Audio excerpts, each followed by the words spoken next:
All right.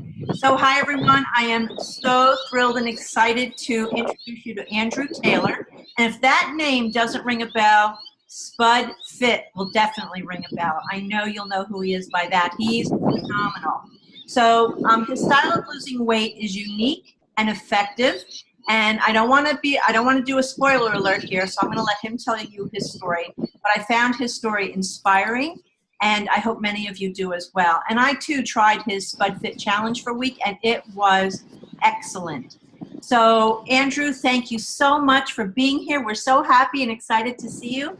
And so tell us how you got started on the road to Spud Fit. What made you do that? Well, first of all, thanks for having me, and also don't forget Frank. Hi, We got Frank. Frank along. Frank's coming for the walk too. He won't say much, but he's a good listener. So yeah, a couple of years ago I had only potatoes for an entire year, and the reason I got into that was one afternoon that all of the problems that I had with weight over my entire life, where I'd tried over every diet you can think of, I'd tried them all, and I would always lose a bit of weight and then put it back on. It's a pretty familiar story. Most people who are overweight have gone through that sort of process.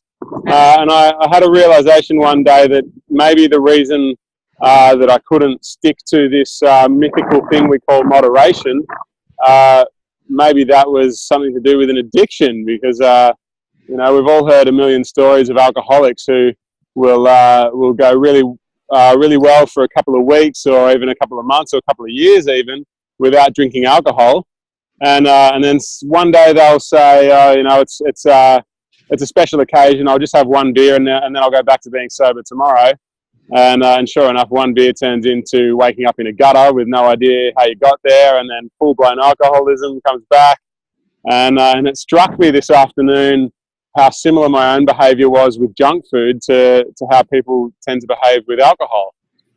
So I thought, if the best way to treat alcoholism is to quit alcohol entirely, then maybe the best way to treat food addiction is to quit food entirely. So obviously you can't quit food entirely though, you've got to eat to live. So my next thought was I wondered how close I could get to actually quitting food entirely. I wondered if there was one food that I could eat and that would keep me healthy while I quit everything else. So yeah, I did a lot of research. I did hours and hours of research every day for about 6 weeks before I decided that yeah, it could be done, and if I was to do it, then potatoes would be the obvious choice. So yeah, I went ahead and I did it. And that's how Spud Fit was born, huh? Yeah, that was the beginnings of Spud Fit, yeah. So I ended up doing a whole year. Yeah, so that's great that you researched the potatoes. That was very interesting that you found that one particular food. It surprised me that you picked a potato over, say, a broccoli or something like that.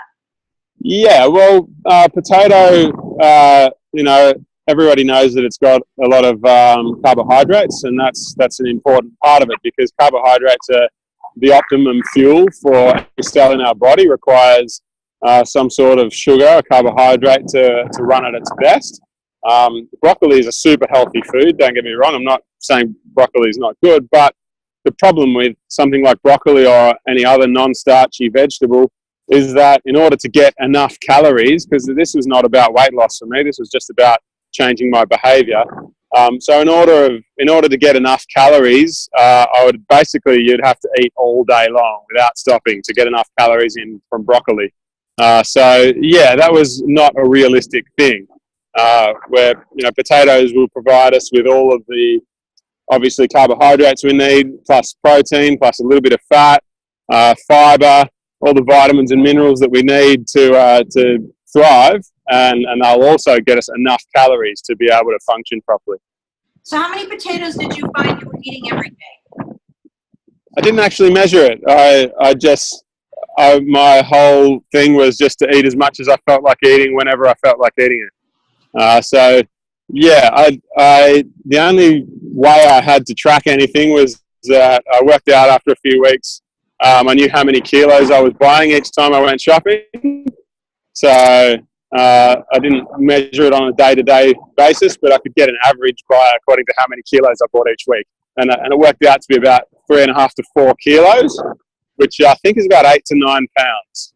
And did you eat all different kinds of potatoes, white potatoes, sweet potatoes? Did you? Yeah, everything, yeah. As much as I felt like, whenever I felt like it, of any kind of potato, yeah. And what was your favorite way to prepare them? You can't go past a good old-fashioned mashed potato, can you? No, no. Did you use nut milk in yours? Soy milk, yeah. Soy Just milk. fat-free soy milk. Good. It's important because a lot of the nut milk, soy milk, whatever plant-based milks, a lot of them have oil added to them. All right. So yeah, the main thing is just to make sure they've got no added oil, and then you're good. And did you actually add other vegetables to it, or was it strictly potatoes for a whole year, just potatoes? No, it was just potatoes. That's it. Every now and then I would have a little bit of ketchup or barbecue sauce or chili sauce or something like that. And like I said, with them, if I made mashed potatoes, then I would have a little bit of soy milk just to help mash it. But that was it. 90% of what I ate was plain boiled or baked potatoes with nothing on them. And then, every now and then I would add a bit of flavour with some kind of sauce or some kind of seasoning. But I'd always keep that very, very minimal. So, if I had a large baked potato with some ketchup, it would be like a teaspoon of ketchup on a large baked potato, something like that. Yeah, I know a lot of people are afraid of potatoes, but they don't realize it's not the potato, it's what they put on the potato. Exactly. Potatoes are like I think of them like they're the Ferrari of the food world, right? And everybody loves a Ferrari. It's great. Go for a drive in a Ferrari. Who wouldn't want to do that? But if you load that Ferrari up full of garbage, you empty a few garbage bins into it, then suddenly it's not so attractive. You don't want to go driving in that Ferrari anymore. And that's what we do with potatoes. They're a Ferrari, and then everything's good. They're the perfect food. And then we load them up with bacon and cheese and sour cream and whatever other junk, and then suddenly they're no good. Yeah. They've become a garbage transport vehicle of the food world. Yeah. So what kind of advice would you give our listeners? Because the people who are going to see this, most of them are either thinking about transitioning to a plant-based diet, or they're in a plant-based diet. Maybe they're stuck. What's some advice you would give?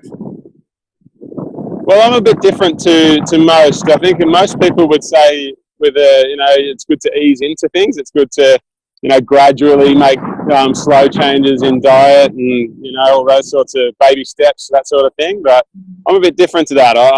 For me personally, and I know it works for a lot of other people, we've just got to jump in. You just got to go cold turkey, so to speak. Or cold tofu is maybe a better word, but I really think if you want to do something, don't mess around. Just do it. Go all in. Just rip the Band-Aid off and take the plunge. And it's going to be hard. Making changes is never easy. And for some people, I'm sure that they are better off doing things gradually. But for me and for many people, I think, you just gotta dive in off the deep end and chew off more than bite off more than you can chew, and then chew like hell, and get your way through it. And just the first couple of weeks might be a struggle, but stick with it, and things will change. And the best thing about making those big changes is that you see results quickly. Small changes get small results. Big changes get big results, and they happen quickly. And then when you start seeing those big results, it gives you even more encouragement to just stick with it and keep on going. So, that's my advice.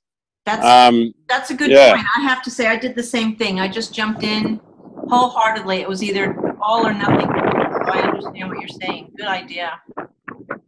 So what are you doing now? What are you working on?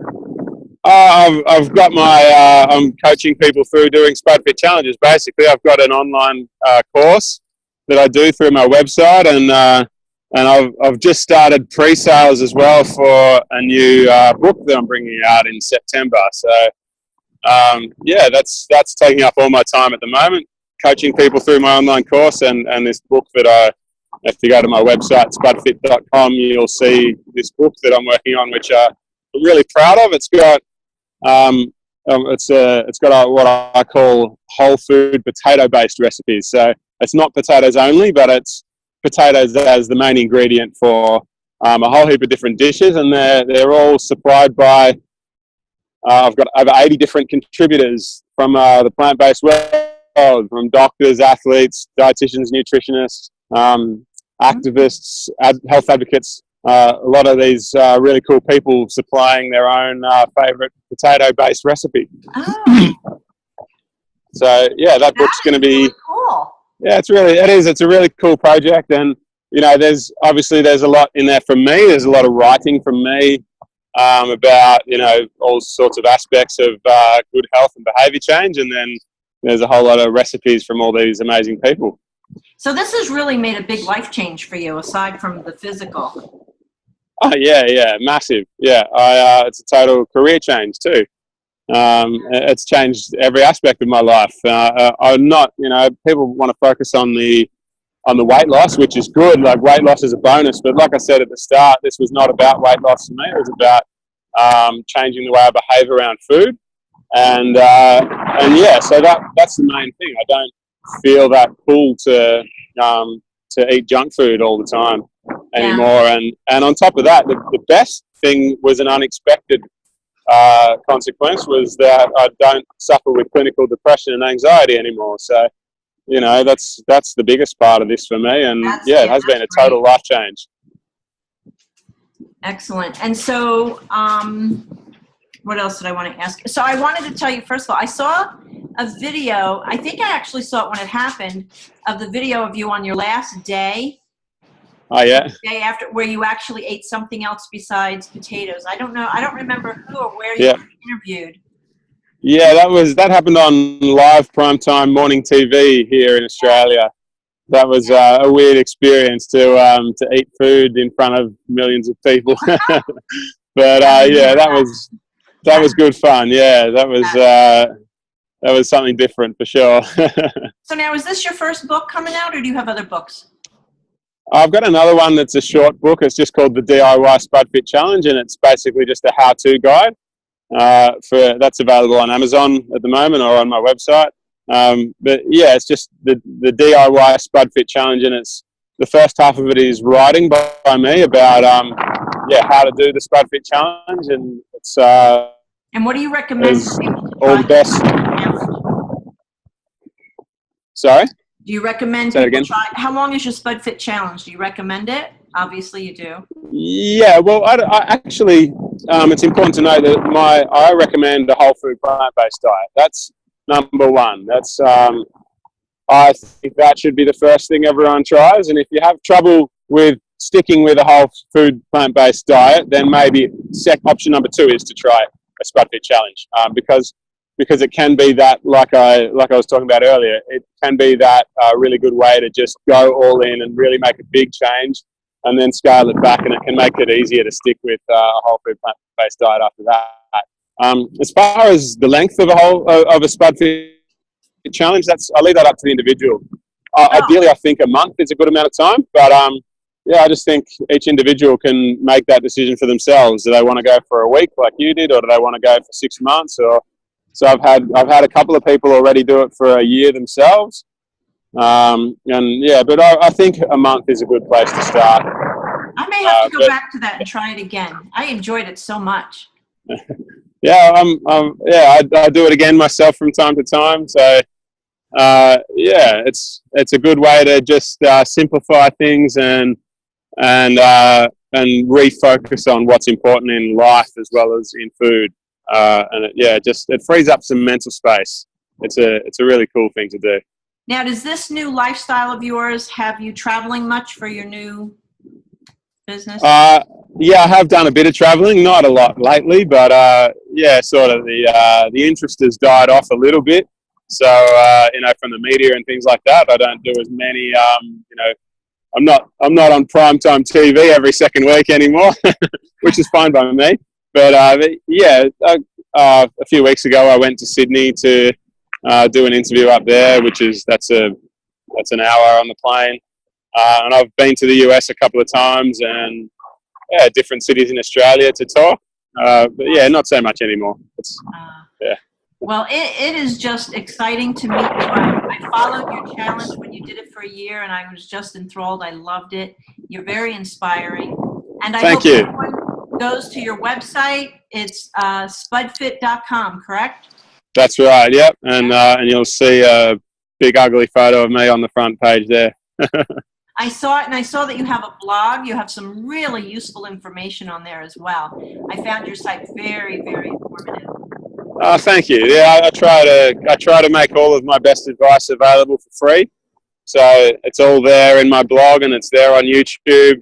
So you know, if anyone, I don't want money to be a barrier to good health for anyone. So you know, all of my best advice is available everywhere for free. And then if you want to have a more tailored approach, you know, where it's sort of a bit better laid out, you know, because I'm a teacher. That's my thing is that I've always been a teacher, so I'm good at laying out, you know, structured lesson plans and that sort of thing. So yeah, if you want that more structured, personalized approach, then you can give me some money and join my program. But it's all there for free if you want to do it that way too. Excellent. Well, Andrew, I have to tell you, I thank you so much for joining us. And the baby, still sleeping? Let's see. Frankie, yeah. Oh my goodness, Frankie's out like a light. How about that? What time is it there? Yeah. We started this at 10 a.m. Okay, 10 a.m. So I don't know how long we've been going. 7 p.m. our time. So you are already into Tuesday, and we're still in Monday.